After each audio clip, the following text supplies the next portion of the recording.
Le Premier ministre Phạm Minh Chính a présidé la cérémonie d'accueil en honneur de son homologue russe qui entame sa visite officielle au Vietnam.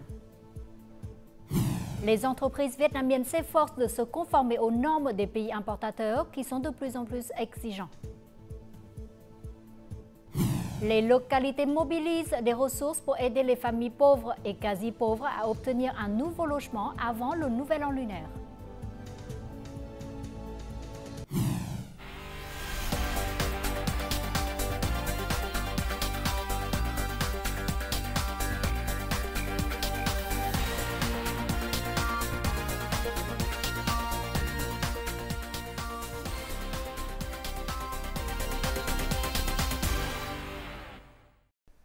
Mesdames et messieurs, bonjour. Merci d'être avec nous dans cette nouvelle édition du Journal francophone.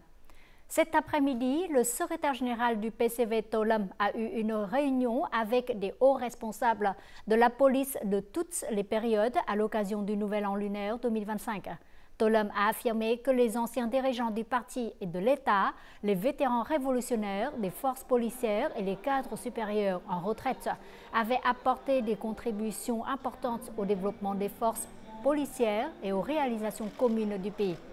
Notant que 2025 revêt une importance particulière, le secrétaire général To Lâm a souhaité que les forces policières continuent à jouer un rôle exemplaire dans la mise en œuvre des options du parti et que les anciens dirigeants des forces policières continuent à démontrer leur rôle et à être un exemple brillant dans la mise en œuvre des politiques du parti.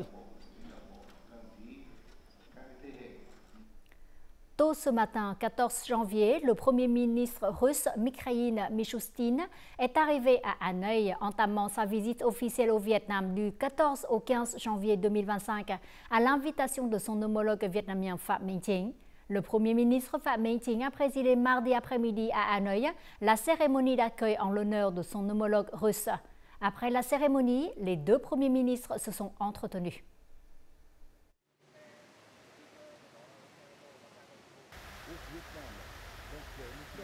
Le Premier ministre russe est le premier dirigeant étranger à effectuer une visite officielle au Vietnam en 2025. Il s'agit réellement de sa première visite au Vietnam. La visite du Premier ministre russe se déroule dans le contexte où le Vietnam et la Russie célèbrent en 2025 le 75e anniversaire de l'établissement de leurs relations diplomatiques.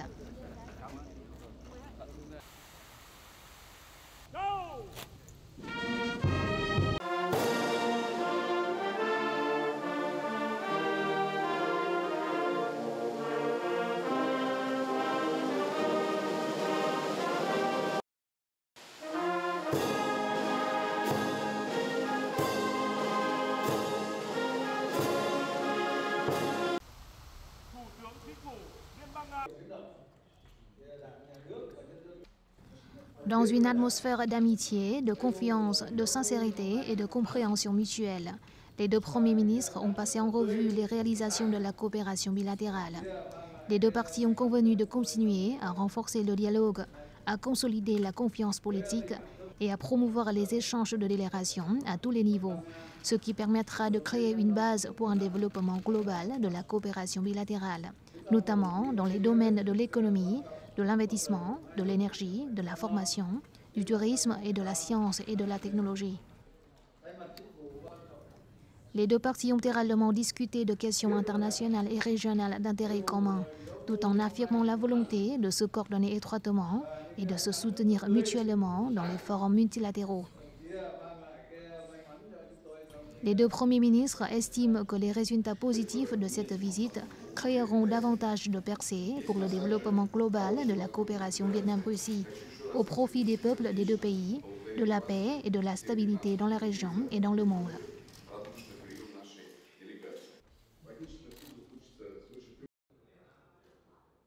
Après leur entretien, les deux premiers ministres ont signé un communiqué conjoint sur les résultats de la visite officielle du Premier ministre russe au Vietnam. Ils ont également assisté à la signature d'un certain nombre de documents de coopération dans les domaines de la science, de l'information et de la communication et de la culture. À l'occasion du Nouvel An lunaire, le président de la République Lương Cường s'est rendu ce mardi à Phu-Quoc, dans la province de Kiên Giang, où il a présenté ses meilleurs vœux aux autorités habitantes et aux forces armées. Il a souligné la position stratégique du district insulaire de Phu-Quoc en particulier et de la province de Kiên Giang en général, tant sur les plans de l'économie et de la politique que sur les plans des relations extérieures, de la défense et de la sécurité.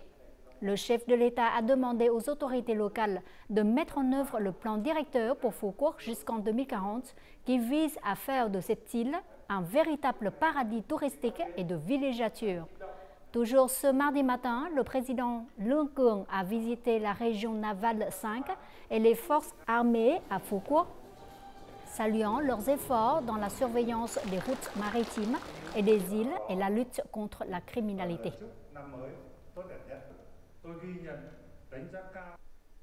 Les produits agricoles vietnamiens sont présents actuellement dans 200 pays et territoires. Pour conquérir les marchés, notamment les plus exigeants, les fabricants doivent tout d'abord se conformer aux normes de chaque pays importateur.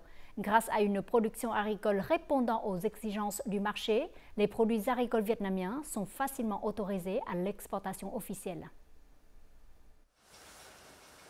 Chaque mois, cette entreprise exporte 30 tonnes de litchi fraîche vers la République de Corée et Singapour. En plus de la conformité aux normes globales, la compréhension des besoins du marché est un facteur qui l'aide à conquérir les clients. Les Coréens aiment manger des légumes avec les aliments grillés. Les Singapouriens préfèrent des salades fraîches. Cette nourriture doit donc être colorée et diversifiée. Les producteurs vietnamiens doivent comprendre les goûts du marché. Chaque lot de litchi exporté vers la République de Corée prend 15 à 20 jours. L'exportation de légumes frais est risquée car ils s'abîment facilement. Nous disposons de suffisamment de main-d'œuvre et de technologie pour cueillir les légumes 1 à 2 jours à l'avance. Nous respectons les normes à toutes les étapes. Mais les marchés d'importation sont très préoccupés par les résidus de pesticides. Chaque marché a ses propres exigences et barrières techniques. Notre rôle est d'informer les entreprises et d'ouvrir les cours de formation. La demande croissante du marché a permis aux produits agricoles de Lâm Đồng de s'affirmer sur la scène internationale. En 2024, les produits à base de fruits et légumes ont rapporté plus de 108 millions de dollars à cette localité, soit une augmentation de 19,5% par rapport à l'année précédente. Ho Chi Minh Ville aura besoin de plus de 200 000 milliards de dong pour investir dans le développement des infrastructures dans les domaines du transport, de l'éducation et de la formation, de la construction dans les 5 prochaines années. La politique est disponible, mais la ville a besoin de mécanismes pour promouvoir les ressources sociales afin d'attirer les capitaux. Le secteur des transports aura besoin du plus gros capital d'investissement, environ 70 000 milliards de dong. La ville doit donc préparer une liste de projets à attirer. La ville doit disposer d'un portefeuille d'investissement attractif. Avec des projets sociaux, nous avons proposé à des plans et des phases d'investissement adaptés aux besoins de déplacement des habitants. Les obligations de construction sont également considérées comme une source importante. Quant aux grands investisseurs, des montants de capitaux importants leur causeront des difficultés. Par ailleurs, les dirigeants de la ville envisagent de mobiliser des obligations internationales. Pour mobiliser des obligations à l'étranger, la ville a besoin de politique et du soutien du gouvernement en termes de garanties pour avoir une meilleure qualité. Selon les experts, toutes les formes de mobilisation, telles que les obligations, les investissements PPP, les transferts de fonds et, en particulier, le Centre financier international, nécessitent encore des mécanismes spéciaux. Attirer de grandes sources de capitaux pour les infrastructures reste une question de mécanisme et de confiance. De nombreux avis suggèrent que le rôle de l'État ne se limite pas à être celui d'un partenaire, mais qu'il doit également participer et apporter des capitaux, afin que les investisseurs puissent se sentir en sécurité lorsque les droits, les responsabilités et les risques juridiques sont partagés. Cela signifie que les investisseurs s'occupent de l'argent, tandis que l'État s'occupe de la politique. L'une des principales initiatives définies dans la résolution 57 du Politburo sur les percées dans le développement de la science, de la technologie, de l'innovation et de la transformation numérique nationale est de développer un système de centres de recherche stratégiques. Ces centres seront soutenus par des politiques qui aident les organisations, les particuliers et les entreprises à mener des recherches dans ce domaine. Cette initiative vise à aider le Vietnam à devenir un pôle mondial de talent dans le domaine des semi-conducteurs d'ici 2030.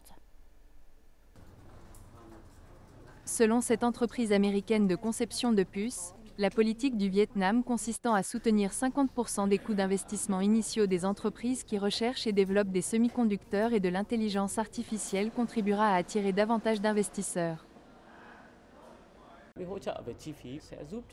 Ce soutien permettra d'améliorer le développement de ressources humaines qualifiées et de faciliter l'expansion de nos opérations au Vietnam.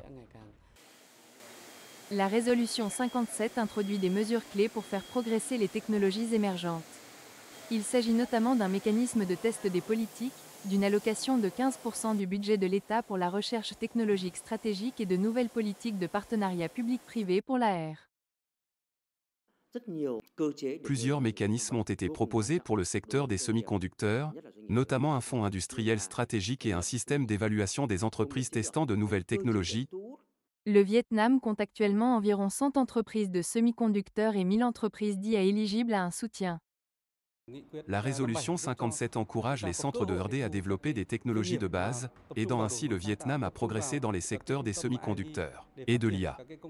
La résolution aborde les défis actuels, en se concentrant sur les nouvelles technologies et la transformation numérique nationale pour innover dans les méthodes de travail et assurer une sécurité et une défense durable.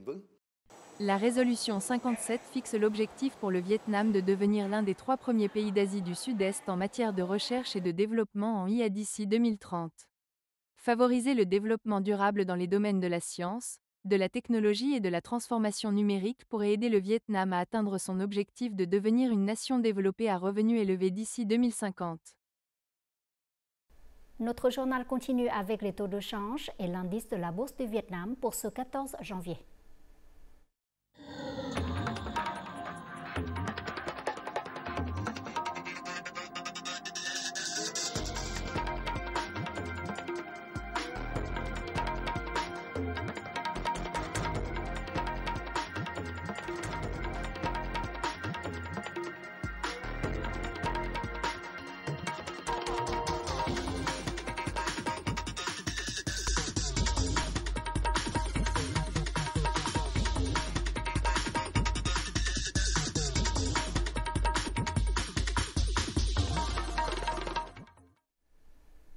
Da Nang dépensera plus de 10 milliards de dong pour aider les ménages pauvres et les personnes en difficulté.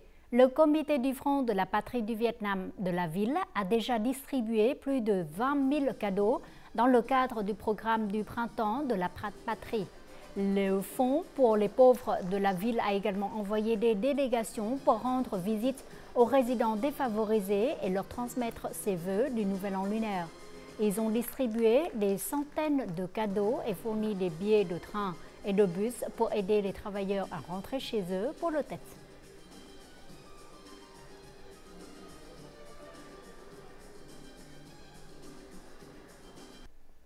Malgré les difficultés actuelles, les autorités locales ont mobilisé des ressources pour aider les familles pauvres et quasi-pauvres à obtenir un nouveau logement avant le Nouvel An lunaire.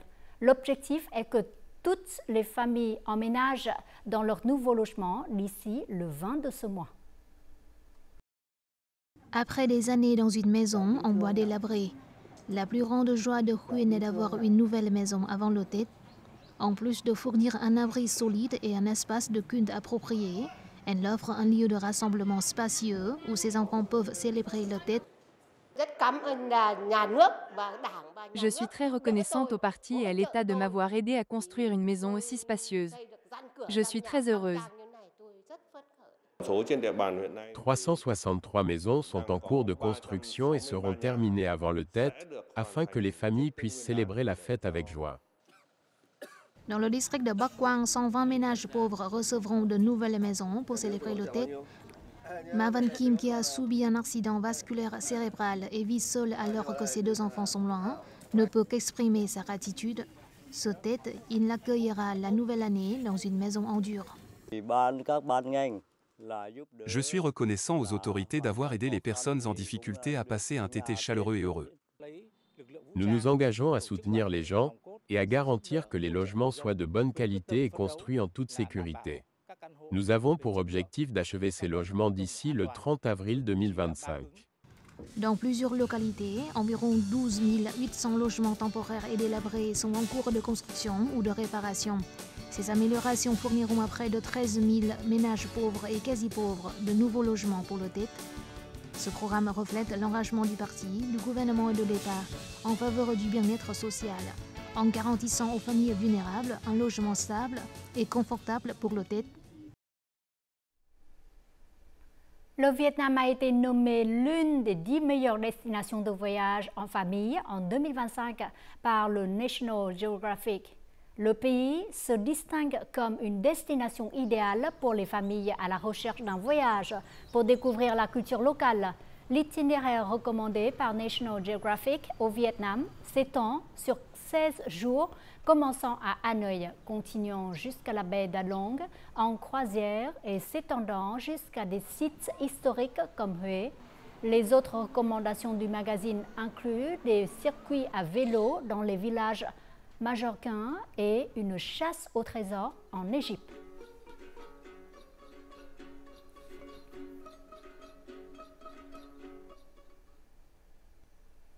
Lorsqu'on parle de Ha Giang, de nombreux touristes pensent immédiatement à la majesté des montagnes et des forêts et des monuments célèbres. Mais cette terre possède encore une autre attraction. De l'hiver au printemps, Ha Giang revêt la couleur rose des fleurs de cerisier. C'est pourquoi à cette époque, malgré le froid, les touristes affluent toujours sur le plateau rocheux de Dong Van pour admirer la beauté de cette fleur. Tout de suite, une visite guidée par notre reporter. Ces jours-ci, dans le district de Dong Van, les cerisiers fleurissent le long des routes menant au centre de la commune de Ma Lay et de la commune de Lung Cú. Les fleurs roses vifs se démarquent dans la fraîcheur du début du printemps. La beauté de cette fleur a séduit de nombreux touristes. Les premières fleurs de la nouvelle année marquent un nouveau départ. Alors que le froid assèche le paysage, les fleurs aux couleurs vives apportent de la beauté au plateau de pierre de Dong Van. Les fleurs roses vifs impressionnent les visiteurs. La couleur des fleurs de cerisier au soleil, poussant à côté des anciennes maisons yin et yang, est une image de la beauté typique de Ha Giang. C'est pourquoi de nombreux touristes sont ravis de venir prendre des photos ici. Je trouve cette fleur très belle et l'ambiance printanière ici est très joyeuse et excitante. Je suis très heureuse d'être ici. Les fleurs de cerisier ont rendu le printemps de Ha Giang très spécial. J'espère également avoir plus d'occasion de visiter Ha Giang à différentes périodes de l'année pour explorer davantage cette terre. Pour de nombreuses personnes, les arbres en fleurs sur le plateau rocheux sont devenus un cadre magnifique pour les photos du début du printemps. Cela montre également que le plateau de pierre n'est pas seulement un paysage naturel aride, mais aussi plein de couleurs. À cette époque, il n'y a rien de plus merveilleux pour les touristes de venir à Ha Giang pour admirer la spectaculaire floraison des cerisiers.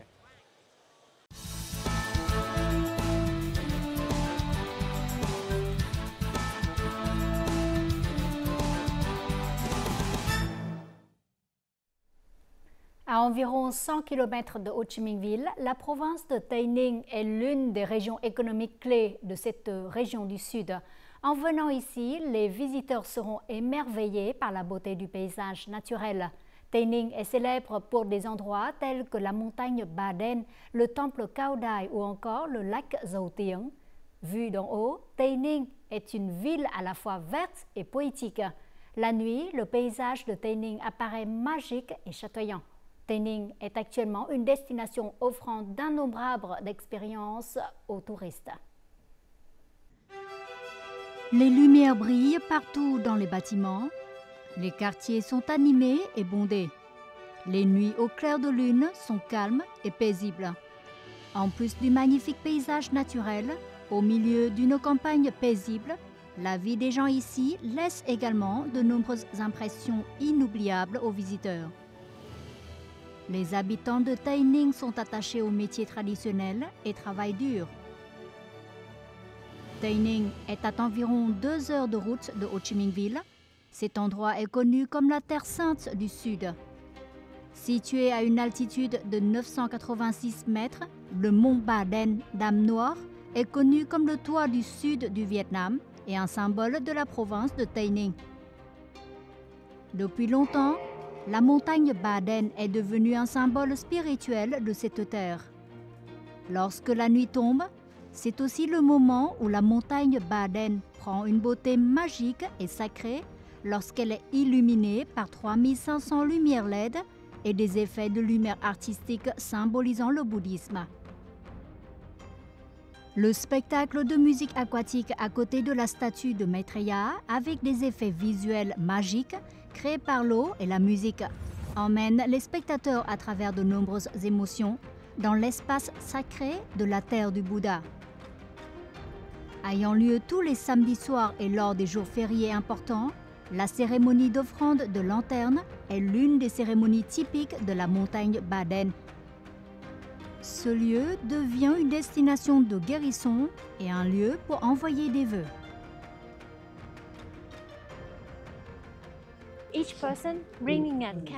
Chaque personne porte une bougie avec elle, et chaque bougie représente un souhait et un espoir.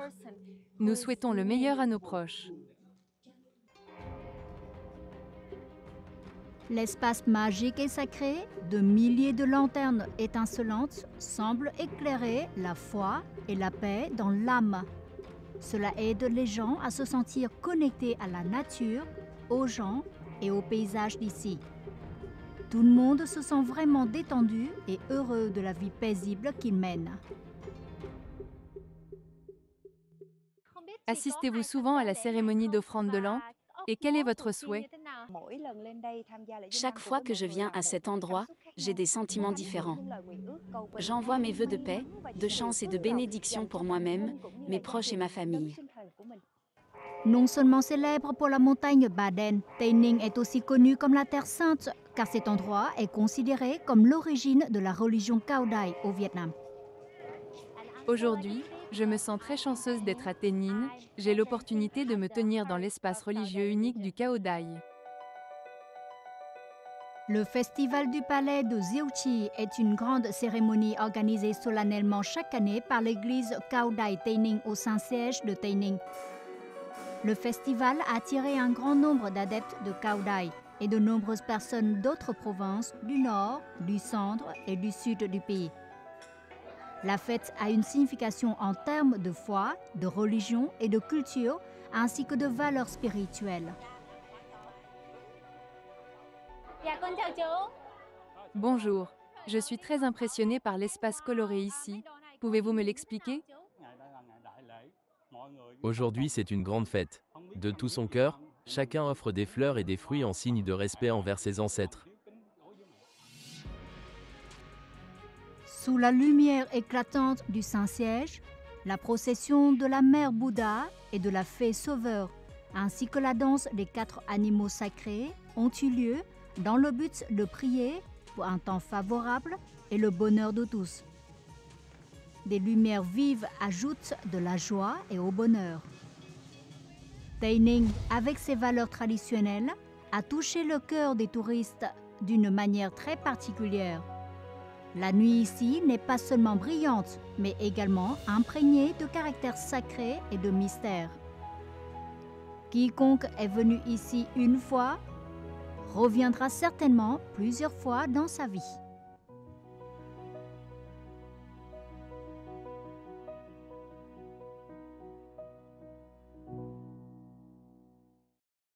Fin du journal, découvrons les prévisions météo dans les principales villes du Vietnam.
Les informations sur la météo a clôturé notre journal. Merci pour votre fidélité. Au revoir et à la prochaine.